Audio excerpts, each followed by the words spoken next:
Hello and welcome to this CNBC Africa special. I'm Chris Bishop. Now the race is on for a new General Secretary for the World Trade Organization. Now whoever gets the job overseeing world trade is likely to find it very difficult.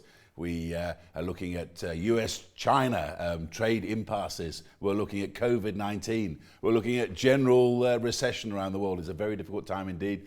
But for the first time, an African-born candidate could take the job.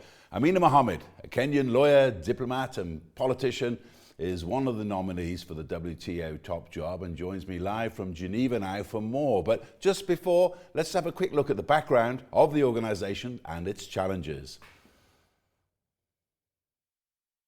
The roots of the World Trade Organization lies in the formation of GATT, the General Agreement on Tariffs and Trade, in 1947. These were the post-Second World War years, seen as important in the rebuilding of the world economy through the opening up of trade. On the 1st of January 1995, this entity became the World Trade Organization, with 164 member states. Its agreements cover goods, services and intellectual property. They spell out the principles of liberalization and the permitted exceptions. They promote lower customs tariffs and also settle trade disputes. In the coming weeks, the WTO will be looking for fresh leadership in the shape of a new General Secretary in the midst of a global crisis. Whoever gets the job will have to sort out the simmering trade tensions between the United States and China, how to tackle the world of COVID-19. They will have to convince the WTO that they can modernize world trade agreements, more about services and intellectual property these days than containers and cargo. On top of this, the successful candidate must be acceptable to governments around the world and also have the support of powerful trading blocs like the European Union. The new General Secretary will be chosen by a series of elimination rounds among the member states. There are 3 African candidates: former Nigerian Foreign and Finance Minister Ngozi Okonjo-Iweala, former diplomat Hamid Mamdouh from Egypt, and Kenya's former WTO General Council Chair and current Government Minister Amina Mohamed. As I said, we've got the last of the 3 candidates mentioned there are live from Geneva. But let's have a look at what the betting is. Now, these were odds that were issued on the day when all 3 candidates went for their interview in Geneva, and they're put out by Ladbrokes, the betting agency. And let's just have a look to see what they're betting on at the moment. So I'm having a bit of a problem getting that graphic up. Oh, there you are. So 6-4 favourite Amina Mohamed. Then Ngozi Okonjo-Iweala 3-1, and then Abdul Mamdouh 6-1 from Egypt. Also, here's the other candidates here from South Korea, Mexico, and Moldova outside of there at 16-1. And Liam Fox of the UK, late entrant, 16-1 also. But we understand that he didn't do too badly in his interview, which we go to Amina Mohamed now in Geneva. That's where you're hot foot from. Just give us a taste, because you've got a grilling each candidate for 75 minutes by the people running trade around the world. How tough was that? Well, it's the practice. It's an established practice within the WTO that candidates who put their names forward need to be interviewed first and foremost by the members of the General Council. And, they did not disappoint. They asked tough questions, valid questions, questions that are intended to reinvigorate the trading system, but questions that talk to the relevance of the WTO for global growth and development. So it's a very useful step, I think, in beginning one's campaign for the Director General's post for the WTO, meeting members and having discussions with them and listening to them more than anything else, and then addressing some of the concerns that they have, talking to them about your vision, and telling them how passionate you are about the institution and what it does as a real force for good in the world, as a transformational force in the world that has taken a lot of people out of poverty.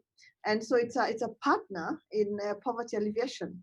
I think we all enjoyed our our short stint with the membership. Now we start the real lobbying. We go and visit with each one of them in their missions, in their offices, talk to them about what we have to offer. Now, you're one of three candidates who could make history by becoming the first person born in Africa to take over the WTO. You promised that you're going to hit the ground running if you do get the job. What exactly did you mean by that? Well, what I meant was that first of all, that I'm very passionate about the multilateral trading system. Secondly, that I have worked it. I have worked it from the days that I was a young diplomat in Geneva, all the way to when I became ambassador and came back to Geneva and worked with the WTO more than any other organization in Geneva, and spent a lot of time on the corridors negotiating, but also chaired all the decision-making bodies of the WTO. I chaired the Trade Policy Review Body, which basically is a peer review mechanism for trade policy. We monitor how governments are implementing WTO commitments and what they're doing with those commitments at home. So it's a peer review system that is absolutely fantastic because it injects transparency into the whole multilateral trading system. We know what is happening in what country all the time. And then I chaired the dispute settlement body for 1 year, and then the General Council of the WTO. And after that, the ministerial conference in Nairobi, which basically means that I actually know how the organization functions. I know how the members negotiate. I also understand the secretariat because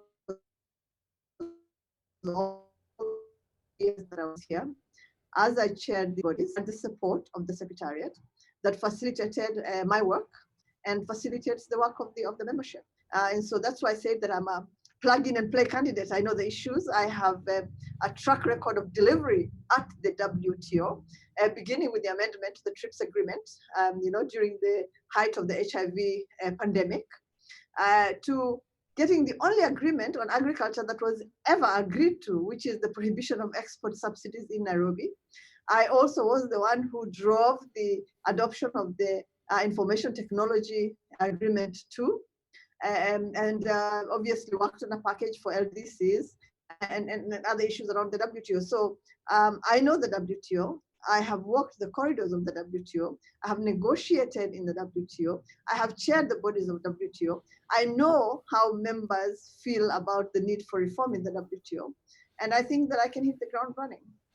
And you talked in the build-up to your presentation in Geneva about this vision for recovery you've got. Now, if ever the world needs a vision for recovery in trade, it's right now. Borders are closed all over the place. Business confidence is on the floor. People are suffering from COVID-19. What can you do to turn that all around? Well, I think WTO was already in trouble before COVID hit.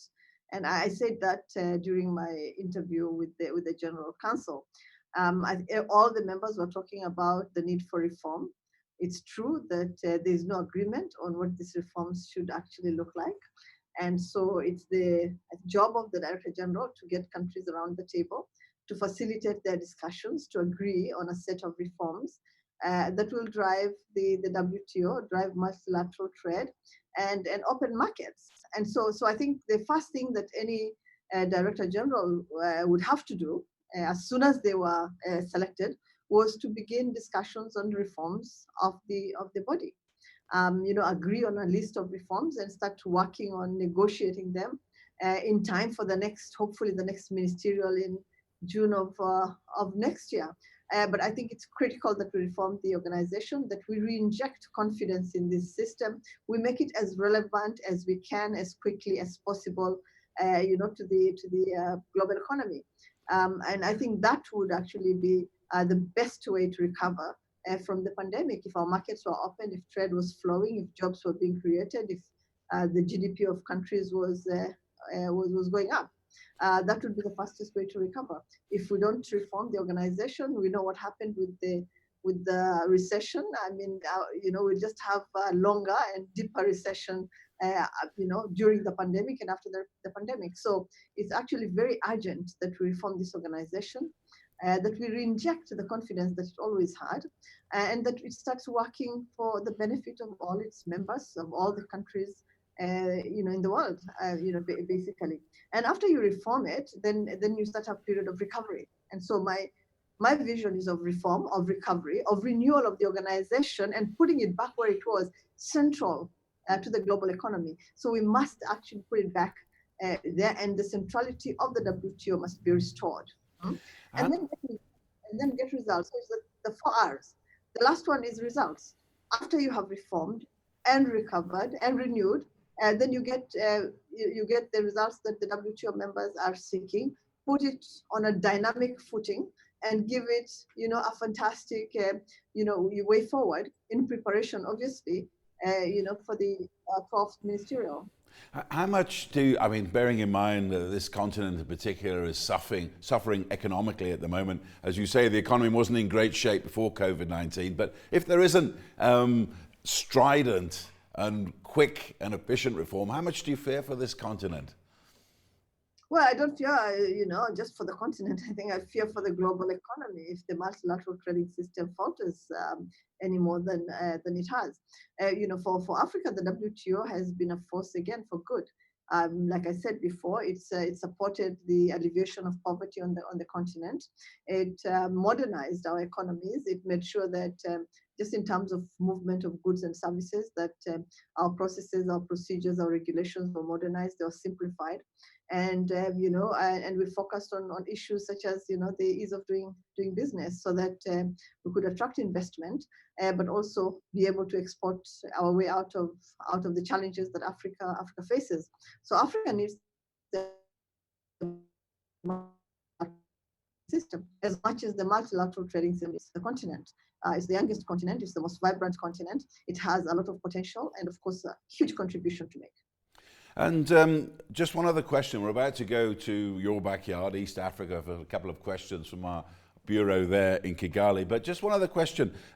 You've talked a lot about the environment and how important it is to not just world trade, but the world economy, and planning for the future. Sometimes I fear that in the tough times we're facing, that the environment is going to be put to one side all too often. What are you going to do about that should you get the job? Well, first of all, the WTO has a committee on environment and trade. I think that trade must be supportive of sustainability. I think that one of the planks of the WTO's work must be to ensure that going forward, much more attention is paid to environment. I worked at UNEP. I was the deputy executive director at UNEP, and even then, I wanted to make sure that there was this reinforcement between trade and the environment. And so one of the things that I would really like to do is have a resumption of the discussions and negotiations that were going on environmental goods and services. I think that would be a fantastic place to start.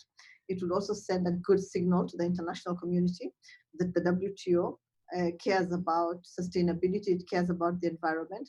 Another way of doing it is completing the negotiations on fisheries that has begun. If we completed those, we would tick 2 boxes, one of trade, the other of sustainability. And so I would urge the membership to work really, really hard and look at the areas where there isn't agreement. I think we have made progress in some of the areas. In others, we just need to work a little bit harder. If we're able to get that done and adopted during the ministerial in Kazakhstan in June, we would have made really, really good progress to show to the rest of the world that WTO actually is fit for purpose. It's fit for the 21st century. It cares about global issues that everybody else cares about, and it wants to make its contribution towards that end. And as promised, we're going to your backyard for a couple of questions. We're going to East Africa Bureau in Kigali, where Fiona Matoni is standing by. Fiona, you have a couple of questions for Amina Mohamed, one of the 3 African candidates for the top job at the World Trade Organization. Fiona. Yes, thank you so much, Chris, and thank you, Amina, for creating time to speak to us, and congratulations on your nominations. Now, when we look at the East African region, there has been improvements on the East African trade as well as economic performance over the years. But comparing to global trade, we are still lagging behind. If you get elected, what will you do to fast track this? Well, I think much more of what we're doing, currently, which is basically focusing on the ease of doing business. I would encourage participation in the negotiations on trade facilitation, for instance, and I would also encourage for governments to participate in the investment facilitation discussions that are ongoing. A lot, I think 21 countries of the developing countries have joined those negotiations, and I would encourage more African countries to do that because it just encourages you to harmonize your procedures. It puts in place a framework for you on investment attraction, so you have a bigger flow of investments into your country. I think that helps in many ways to create the jobs that we need for our region, but also to have that technology transfer that is really, really important for skills development. So those are some of the issues that I would stress. But I would also obviously stress much more attention being paid to the integration of the region within the sub-region, but also within the African free trade agreement, to make sure that we use that as an engine for growth for the continent, for a better flow of goods and services within the continent. Right now it's at about 15%. We need to really hike that up if we are to join the rest of the world in developing as quickly as we can. So there's a lot of work that needs to be done, but I also think that we are in a good place. I mean, we're a very young continent, as I said before. We're very creative, we're very innovative.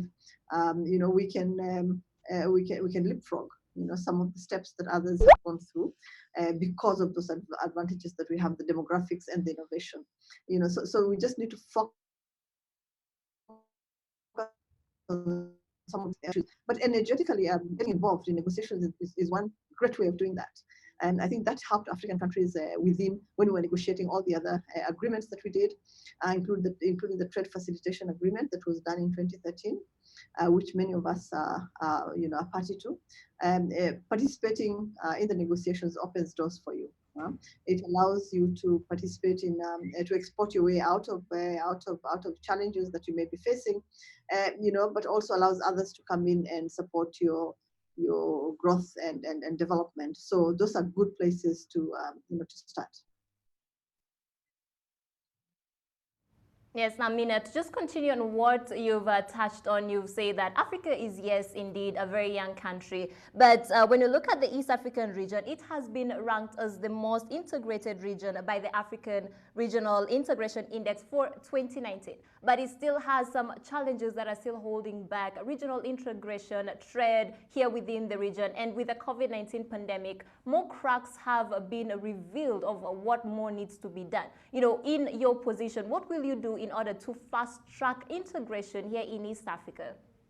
Well, I would encourage the members of the East African community to work even harder. I think they have done an amazing job. You yourself have said that it's the most integrated sub-region on the continent, and it took a lot of hard work. And so we must commend the leadership of the East African community for doing such an amazing job, for being engaged, and for leading from the front.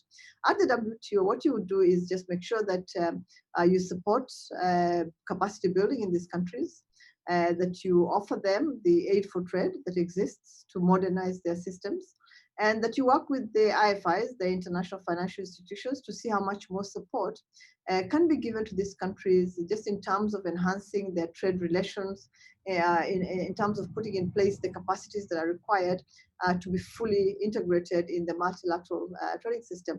So I would use all the instruments and tools that are at my disposal to support African countries and LDCs get much more integrated in the multilateral trading system. I would also encourage those that are acceding or have not acceded to hasten that process, because we need more countries, African countries and LDCs in the multilateral trading system, so that we can be able to negotiate in a fresh and strengthened way. Thank you very much, Fiona, there. A contribution from our Kigali Bureau in East Africa. Now, Amina, back to you in Geneva. Now, we said in the intro to the program, a little graphic there, we said that the world needs to modernize its trade. It's no longer about containers and cargo. It's more about intellectual property and the like. What kind of changes, and quick and clear changes, could you promise should you get the job? I think, look, at the moment, the negotiations that are ongoing at the WTO, and that I hope can be completed before the 12th ministerial, so that we have a nice package like we did in Nairobi, to work on at the conference and deliver at the end of the conference. And one of those is actually fisheries. If we can get the fisheries agreement out of the way, we would be in a really good place. Like I said, tick 2 boxes: sustainability and trade.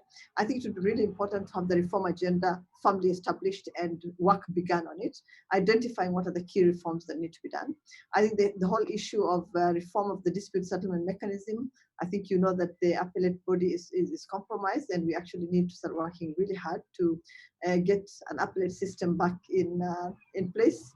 There's an interim one that exists now, but it's interim, as its members say. We need one that is multilateral, one that is agreed by the members. And the dispute settlement understanding is a great way to start, because it has all the basics that we need to restart the appellate body. But I think we can also work on the joint statement initiatives, and those touch on on investment facilitation. They touch on gender. They touch on the micro and small enterprises, and they touch on something that's really critical and that you have spoken to, which is the digital economy. There's an agreement that's being worked on. It's a plurilateral agreement. It's not a multilateral agreement. And it's on e-commerce. And I think that it's very, very important for the WTO to actually conclude that agreement. It's a plurilateral. It's not a multilateral.